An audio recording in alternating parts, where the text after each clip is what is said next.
This should go up the day after the previous two. This is sort of a follow-up. I'm going to try to be less ranty. Um, it's so hard. Like, I'm autistic. I've had issues with symptoms that are worrying for me. One of my biggest fears is to actively become an invalid as my mind deteriorates and I wither away as a human being. That's one of my nightmares. It's one of my absolute worst nightmares. And as an autistic person, my worry is something that my brain picks up and runs in circles and circles and circles and circles within my own mind. It will not let it go. And they dropped this bomb on me. And just good luck. Like, there should be better systems of aftercare. Like, I mean, I get it. There's a certain amount of respect I give to the person who actually said what they thought was potentially the problem. But that doesn't make this something that I want to or am capable of coping with on my own. And it just blows my mind. When I got back here from that, and I informed my landlord that that's going on, he wandered into the apartment without notice, without asking, started moving things around, saying, like, if I'm looking for something to occupy my mind, I can help him move furniture around in my living space. What the hell?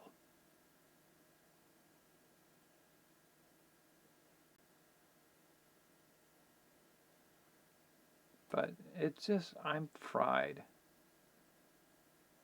But I'm gonna be so tired, so burnt out, and completely unable to rest because of the stress of this. It's one of the natures of being an autistic, is my brain latches on to worry and runs in circles with them. I'm going to have no peace for the rest of the week until I get an affirmed point where we're going to run this test that can potentially clear me of any potential diagnosis of Parkinson's disease. But I'm like, if it's not Parkinson's, what is it?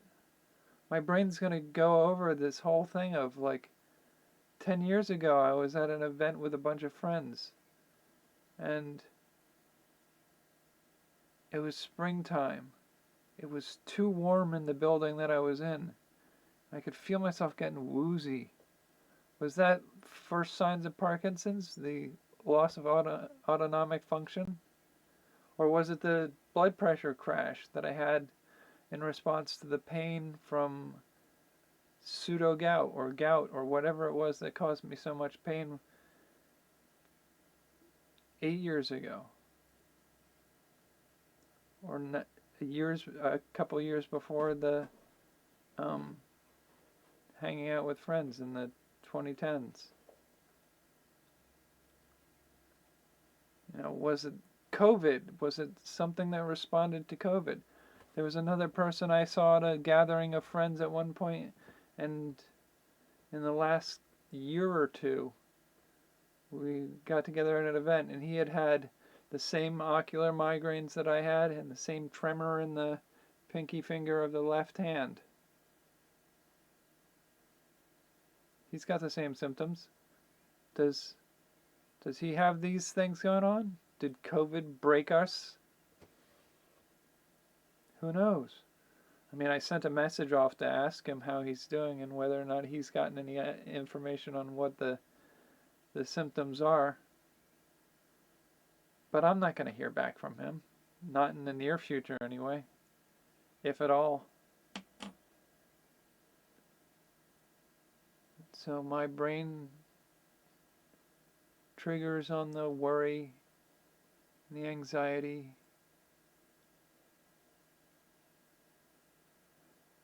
and the hopelessness. I mean, I think that's the other hard thing is it's already so hard for me as an autistic adult with inflammatory bowel disease, maybe, to navigate functioning in this world. I cannot, for the life of me, ever get my body to fall asleep before 4 a.m. And when I do fall asleep at 4 a.m., if I'm under a lot of stress, my body will wake up in a startled state 3 hours after I fall asleep and unable to get back to sleep for the rest of the day. And that sets off a series of symptoms of migraines kicking in and the visual distortions and blindness that occurs before the migraines kick in. And that panic-inducing experience of going blind periodically throughout the day, getting crushing painful headaches that nothing touches, feeling chronically exhausted, unable to get more than 3 hours of sleep a night at most. And it really wrecks your head. It destroys your thinking. And there's a point in any of these experiences that I'm talking about where the strain of trying to cope with the struggles gets to a point where the mind literally does tell you, just a reminder, you can make it all go away. You don't have to deal with it any longer. You can just make it all go away.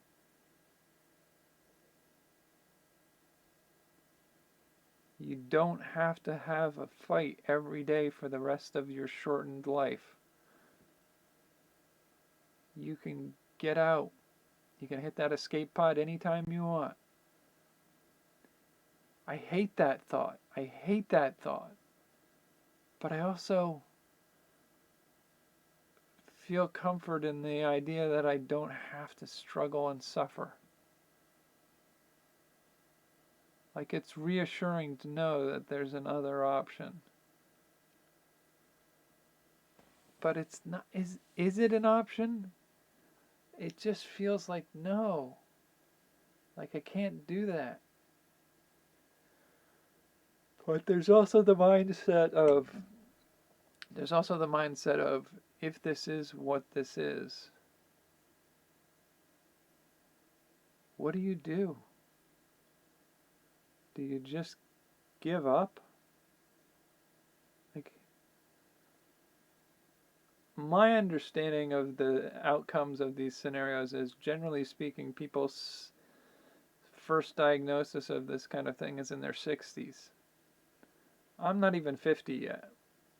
So this is early onset. And generally speaking, the outcome for people who have these symptoms doesn't include a shortened lifespan. A regular lifespan is available to these people. Well, no. It's high-end 15 to 20 years of lifespan. That just doesn't matter if you're 65. If you're 65, you get 15 years.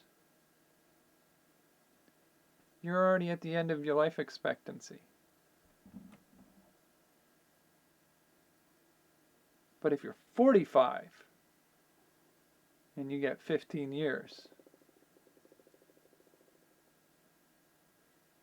you're dead at 60.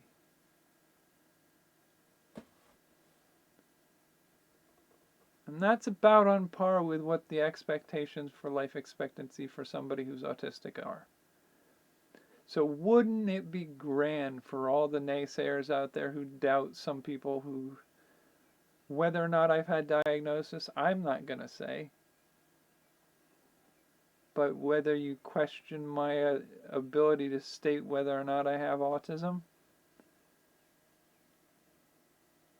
I'm dying at the life expectancy of somebody with autism.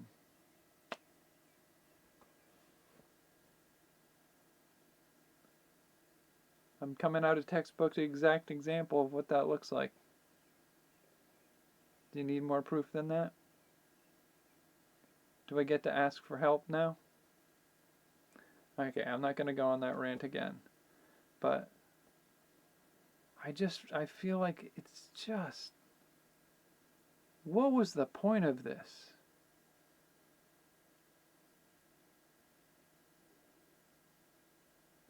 Why is this where life has decided to go? And here's the thing. This is where my brain goes right now. I'm just being honest and open about that, as open as I can be. I've had to delete a couple false starts because of the swearing or referring to something ideation.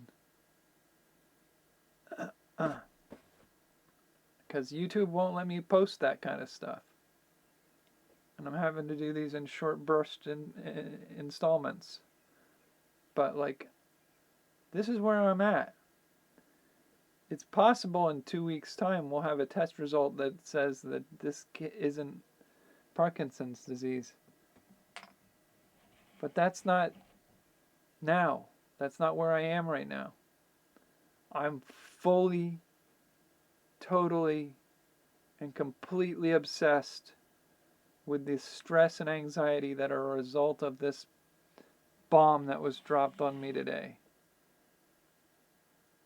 And it's a bomb of concept of symptoms that I don't really feel like fully mesh with my experience. Like, these are not standing tremors. These are exertion tremors, like an essential tremor. But that doesn't change the fact that now that he's put it in my head that I'm having this neurodegenerative disorder, that I'm at the starting point of a decline in quality and quantity of life. And that's where your head goes, or that's where my head goes. I don't know where a neurotypical head would go with this kind of stuff, but that's where my head goes. That's where it went. This is what I'm dwelling in for weeks. It's going to disrupt my sleep. It's going to make me miserable. This is how the neurodivergent brain responds to these stressful circumstances. It wrecks us.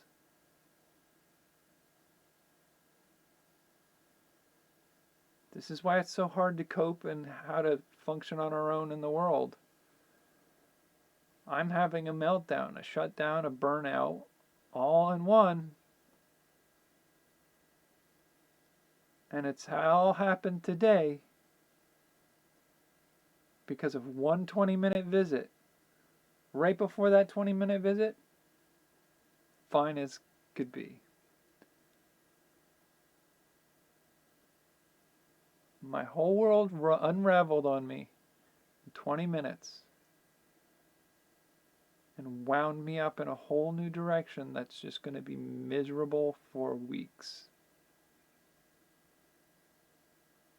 And I live in a state where we've got no support system at all for mental health and crisis. So I guess I'll use this as my crisis response. I will just vent my spleen onto this page over the next week. Alright, I guess we'll call it there for tonight. I will see you tomorrow night with another one.